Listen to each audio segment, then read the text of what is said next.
Hello friends, welcome to SSC coaching centre. दोस्तों, आज की वीडियो में बात करेंगे गणित के इम्पोर्टेंट प्रश्नों की और सभी क्वेश्चन एग्जाम से रिलेटेड हैं दोस्तों, तो वीडियो को आप अंत तक जरूर देखिएगा। तो चलिए स्टार्ट करते हैं दोस्तों। पहला प्रश्न है आपका, एक चिड़ियाघर में कुछ बंदर तथा कुछ तोते हैं। यदि कुल पैरों की संख्या 52 है और सिरों की संख्या 20 हो तो उस चिड़ियाघर में कितने बंदर तथा कितने तोते हैं। ठीक है, देखिए सबसे आसान तरीका बताऊंगा मैं प्रश्न करने का। आपको हमेशा क्या करना है, यहाँ पर देखिए सिरों की संख्या कितनी है, 20 है, तो आपको हमेशा सिरों की संख्या लेनी है। सिरों की संख्या आपने ले ली। अब आपको क्या करना है, पूछ रहा है कि चिड़ियाघर में कितने बंदर तथा कितने तोते हैं। तो सबसे पहले हम क्या करेंगे, कितने बंदर हैं वो पता कर लेते हैं। ठीक है, कितने बंदर हैं। तो देखिए आपको क्या मालूम है कि इन प्रश्नों में क्या होता है, एक तो 4 पैर वाला जानवर होता है, एक 2 पैर वाला।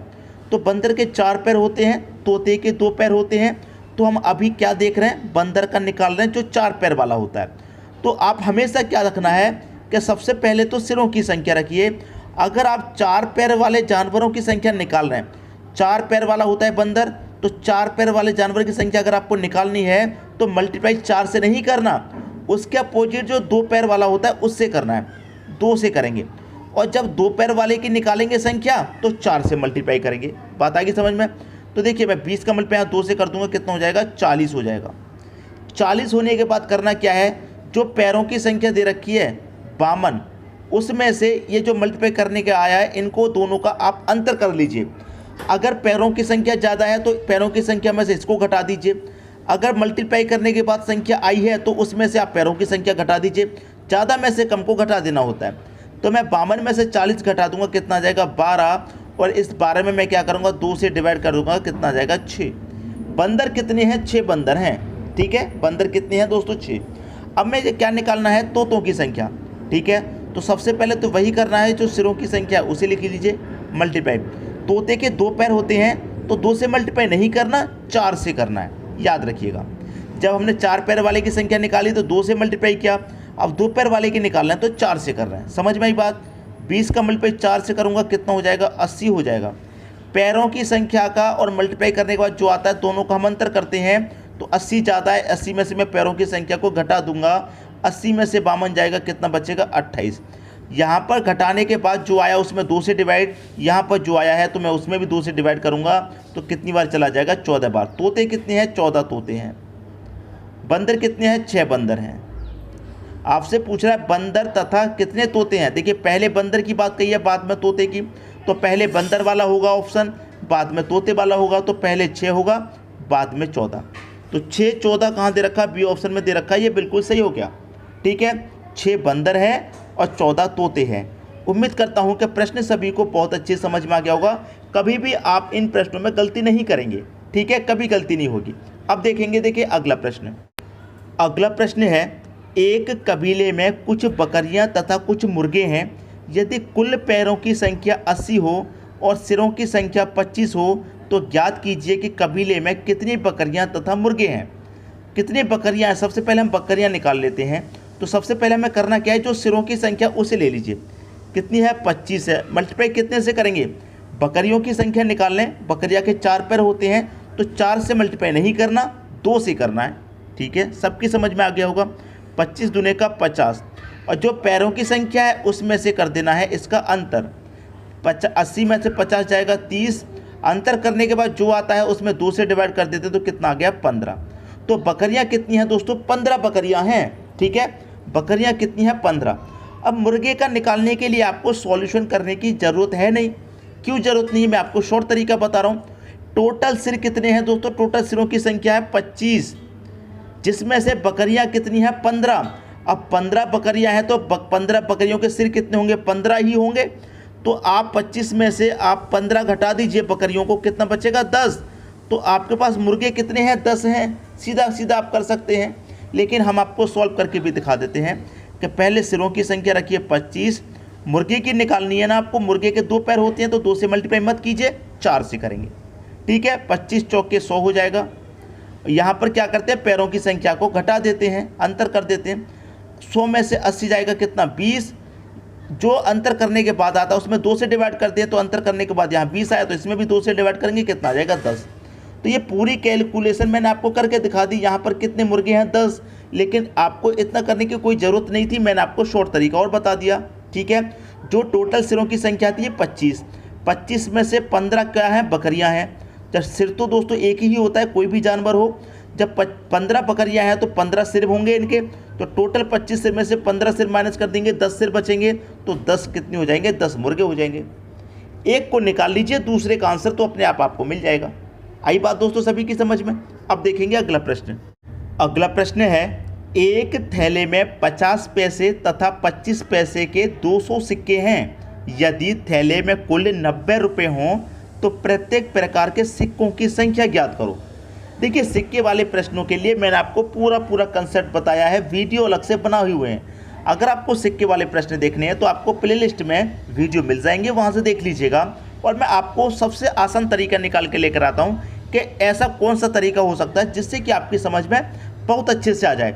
अब मैं इसी प्रश्न की बात करूं तो देखिए, इस प्रश्न को मैंने पहले भी कई तरीकों से बताया है, लेकिन आज मैं आपको और अच्छा तरीका बताने वाला हूं, जिससे क्या होगा, एक बार में आंसर आएगा और सही आंसर। देखिए कैसे, यहाँ पर क्या है, ये पैसे हैं, और यहाँ पर क्या है, 90 रुपये हैं।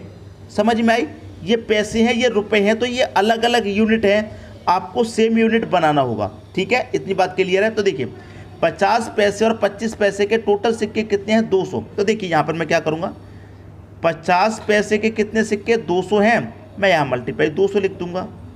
ठीक है, समझना प्रश्न को। और 25 पैसे हैं, यहाँ भी कितने सिक्के हैं, टोटल 200 हैं, तो 200 से मल्टीप्लाई कर दीजिए। अब ये आपके पास पैसे हैं और रुपए में दिया गया है, तो पैसे को जब रुपए में कन्वर्ट करेंगे तो 1 रुपये में 100 सिक्के होते हैं, तो 100 से डिवाइड यहाँ भी कर देंगे। इसे रुपए में कन्वर्ट करेंगे तो 100 से डिवाइड यहाँ भी कर देंगे। आप समझ में आई बात। अब मैं यहाँ 2 जीरो से 2 जीरो कटा दूंगा, यहाँ भी 2 जीरो से 2 जीरो कटा दूंगा, तो क्या हो जाएगा, 50 का मल्टीप्लाई 2 से करूँगा 100 हो जाएगा, और यहाँ 25 का मल्टीप्लाई 2 से करूँगा कितना हो जाएगा, 50 हो जाएगा। आई बात समझ में। तो यहाँ कितना हो गया दोस्तों, 100 रुपये, और यहाँ कितना हो गया, 50 रुपये, और यहाँ कितना हो गया, 90 रुपये। अब ये कौन सा मेथड हो गया, एलिगेशन मेथड हुआ कि नहीं हुआ, एलिगेशन मेथड हुआ। क्रॉस अंतर कर दीजिए, बहुत बार बताया है पहले। 50 का 90 का अंतर कितना आ जाएगा, 40, 100 का 90 का अंतर कितना आ जाएगा, 10, 0 से 0 कटेगा तो 4:1 आ जाएगा, 4:1। ठीक है, समझ में आ गई बात। अब देखिए, टोटल सिक्के आपके पास कितने थे, आप कहेंगे सर 200 थे हमारे पास टोटल सिक्के। ठीक है, और जबकि 50 पैसे के सिक्कों का अनुपात कितना आया है, 4 आया है। ये 50 पैसे वाले तो सॉल्व कर रहे हैं, इसका रेशियो 4 आया है। तो देखिए, 50 पैसे वाले का रेशियो कितना आया है, 4 आया है, और देखिए 25 पैसे वाले का रेशियो कितना आया है, 1 आया है। ठीक है, यही तो निकल के आया है। अब देखिए, टोटल सिक्के आपके पास कितने हैं, 200। यहाँ पर लिख देता हूँ मैं, इधर टोटल सिक्के 200 हैं। जब आपके पास टोटल योग 200 है तो आप क्या कर सकते हैं, अनुपातों का भी तो योग करेंगे। तो 4 और 1 कितना हो जाएगा, 5। तो इस योग से इस योग में आप डिवाइड दे देंगे, कितनी बार जाएगा, 5 चौके 20, और 1 की 0, 40 बार जाएगा। अब जिसका पूछा जाए, इस 40 का उसी में मल्टीप्लाई कर दीजिए। अगर 25 पैसे के सिक्कों की संख्या पूछे तो 25 में, 50 की पूछे तो 50 में। आपसे कहा गया प्रत्येक प्रकार का मतलब क्या, दोनों का ही बता देना है। तो 40 का मैं 1 रेशियो मल्टीप्लाई करूँगा, 40 ही रहेगा। 40 का 4 में करूँगा, 4 चौके 16, 4 चौके 16, और 1 की 0, 160। यह आ गया आपके प्रश्न का सही आंसर। ठीक है, 50 पैसे के सिक्कों की संख्या 160, 25 पैसे की 40। अगर आप दोनों को जोड़ देंगे, 160 और 40 कितना हो जाएगा, ये 200 नहीं हो जाएगा, और आपको टोटल 200 ही तो दे रखा है। तो मैं उम्मीद करता हूं कि प्रश्न सभी को बहुत अच्छे से समझ में आ गया होगा। कोई भी प्रश्न हो, कितना भी आसान कितना भी कठिन, प्रैक्टिस जरूर करिए उस प्रश्न की, अपने हाथों से खुद से सॉल्व कीजिए। जब तक आप खुद से नहीं करेंगे तब तक आपके माइंड में प्रश्न नहीं बैठेगा। खुद से जरूर करिए। अब देखेंगे अगला प्रश्न। अगला प्रश्न है, एक पर्स में 50 रुपये तथा 20 रुपये के 25 नोट हैं। यदि पर्स में कुल 680 रुपये हों तो प्रत्येक प्रकार के नोटों की संख्या अलग अलग ज्ञात करें। देखिए, यहाँ 50 रुपये, यहाँ 20 रुपये, यहाँ 680 रुपये, तो यूनिट अलग अलग नहीं है। ये भी रुपए में दे रखा है और आपको ये भी रुपए में दे रखा है। ठीक है, तो हमें चेंज नहीं करना इस बार। तो 50 रुपये और 20 रुपये का दोनों का हमको निकालना है। ठीक है, तो देखिए, ₹50 का निकालना है तो ₹50 के कितने नोट? 25 नोट। ₹50 के कितने नोट दोस्तों? 25 नोट। 20 का निकालना है, ₹20 के कितने नोट? 25 नोट। ठीक है, समझ में आ गई बात। अब 50 का मल्टीप्लाई 25 से करूँगा, 50 का मल्टीप्लाई 25 से करूँगा, 25 पच्चे 125, 125 और एक ही जीरो आ जाएगा, मतलब 1225। 20 का मल्टीप्लाई 25 से करूँगा, 25 दूने का 50 और एक ही जीरो कितना आ जाएगा? 500। तो ये हो गए 1250, ये हो गए ₹500 और ये कितना दे रखा है? कितने रुपये दे रखा है? ₹680 दे रखा है। वही करना है क्रॉस अंतर, ठीक है, एलिगेशन मेथड वाला। 500 680 का अंतर कितना आ जाएगा? आप कहेंगे सर 180 आ जाएगा। 1250 680 का अंतर कितना हो जाएगा? आप कहेंगे सर 570 आ जाएगा। जीरो से तो जीरो कट जाएगा, 2 से कटाऊंगा, 2 निम्मे का 18, 2 से कटाऊंगा तो 2 से तो 3 से कटेगा दोस्तों, 3 से कटा देते हैं क्योंकि ये 2 से नहीं कटेगा। 3 से कटा दो, ये कटेगा 3 छिक्के 18, 3 से कटाएंगे, 3 एक कम 3, 2 बचेगा 27, 3 निम्मे का 27, 19 बार में कट गया। ठीक है, समझ में आई बात। तो 50 पैसे का रेशो कितना है? 6 ₹50 का, और ₹20 के कितने नोट हैं? 19। ठीक है, इसका मतलब ये हुआ कि ₹50 के कितने नोट? 6 और ₹20 के कितने नोट? 19। ₹50 के कितने नोट हैं दोस्तों? 6 हैं, और आपके ₹20 के कितने नोट हैं? 19 नोट हैं। तो कितने हो जाएंगे? 5 छिक्के 30 मतलब 300, 19 दूने का 38 मतलब 380। तो देखिए ₹50 के कितने हो गए? ₹300 हो गए, और ₹20 के कितने हो गए? 380 हो गए। अगर दोनों का आप जोड़ेंगे तो कितना हो जाएगा? 300 380 हो जाएगा 680, जो कि यहाँ पर दे रखा है।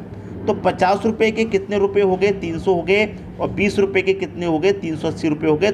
आपने दोनों की संख्या अलग अलग बता दी, और उसने अलग अलग ही तो पूछा है, तो आपने अलग अलग बता दी।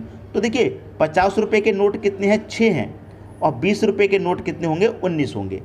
उम्मीद करता हूं कि सभी की समझ में प्रश्न अच्छे तरीके से आ गया होगा। अब देखेंगे अगला प्रश्न।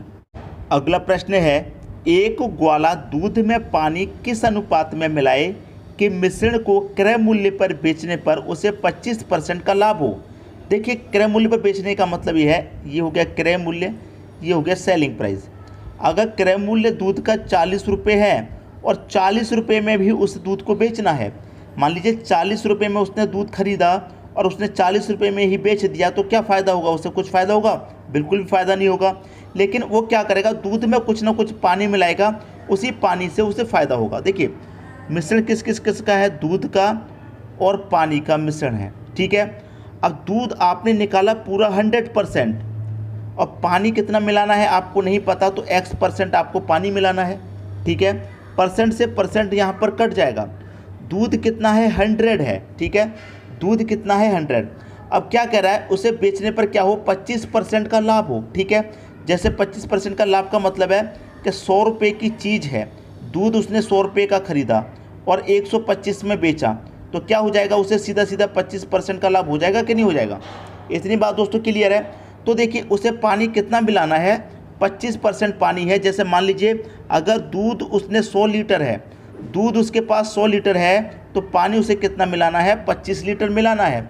लेकिन उसने क्या पूछा है? अनुपात में, कि किस अनुपात में मिलाए। तो देखिए इसे कटा देंगे, 25 चौके 100 कटेगा, 25 एकम 25 कटेगा, तो 4:1 आपका आंसर हो गया। इसका मतलब ये है कि 4 लीटर अगर दूध है तो उसमें 1 लीटर आप पानी मिला दीजिए, आपको 25% का लाभ हो जाएगा। 4 लीटर दूध में 1 लीटर पानी मिलाना है। समझ में आ गई दोस्तों सभी की बात। अब देखेंगे अगला प्रश्न। अगला प्रश्न है, एक चुनाव में 2 उम्मीदवार थे, जीतने वाले उम्मीदवार को 65% मत प्राप्त हुए और वह 900 मतों से विजय हुआ। ज्ञात कीजिए मतदाता सूची में कितने मतदाता के नाम दर्ज हैं। मतदाता सूची में मतलब ये है कि टोटल वोट कितने डाले गए हैं, ये आपको बताना है। तो देखिए जितने भी वोट पड़े होंगे अपने आप में 100% होंगे। मान लीजिए किसी गांव का चुनाव हुआ, किसी शहर का हुआ, चाहे उस गांव में से 1000 लोगों ने वोट डाले, चाहे 2000 ने, वो अपने आप में 100% होंगे। ठीक है, अब इस 100% में से क्या होता है? 2 उम्मीदवार हैं, तो ये हो गया आपका पहला उम्मीदवार, ये हो गया दूसरा उम्मीदवार। ठीक है, अब इसमें होता क्या है कि एक जीतने वाला उम्मीदवार है, उसे 65% मत प्राप्त हुए हैं। ठीक, कितने? 65%। और टोटल 100% होंगे, तो एक उम्मीदवार को 65 प्राप्त हुए, तो दूसरे को कितने प्राप्त होंगे 100 में से? आप कहेंगे सर 35%। ठीक है, जब इसको 65% तो इसको 35% प्राप्त होंगे। इतनी बात समझ में आई। अब देखिए यहाँ पर क्या है 65% मत प्राप्त हुए हैं और 900 मतों से जीत गया है, विजय हुआ है। तो देखिए इसको 65 प्राप्त हुए हैं, जीतने वाले को, हारने वाले को 35। तो हारने वाले से जीतने वाले को कितने अधिक प्राप्त हो रहे हैं वो देखिए। आप कहेंगे सर 30 अधिक प्राप्त हो रहे हैं, यहाँ पर 30 अधिक प्राप्त हो रहे हैं और यहाँ पर कितने से जीता है वो 900 से जीता, मतलब 900 मिले हैं। परसेंट में मिले हैं 30% और वोट कितने मिले हैं 900 मिले हैं। तो 30% का बराबर 900, 30 बराबर 900, तो 1 का मान दोस्तों कितना, आप कहेंगे सर 1 का मान 30 हो जाएगा। 1 का मान 30। तो आपसे पूछा गया है कि मतदाता सूची में कितने मतदाता के नाम दर्ज हैं, टोटल कितने लोगों ने वोट डाले हैं। तो 1 का मान 30 हो जाएगा, तो पूरा 100% का मान दोस्तों कितना हो जाएगा, आप कहेंगे सर 3000 हो जाएगा। जब 1% बराबर 30 तो 100% बराबर कितना, 3000। ये आपके प्रश्न का सही आंसर हो जाएगा। क्लियर हुई दोस्तों बात। उम्मीद करता हूँ प्रश्न सभी को बहुत अच्छे तरीके से समझ में आ गया होगा। दोस्तों वीडियो समझ में आया लाइक करें, दोस्तों में शेयर करें, चैनल को अभी तक सब्सक्राइब नहीं किया है तो कर लीजिए और बेल आइकन का बटन भी दबा दीजिए दोस्तों। धन्यवाद।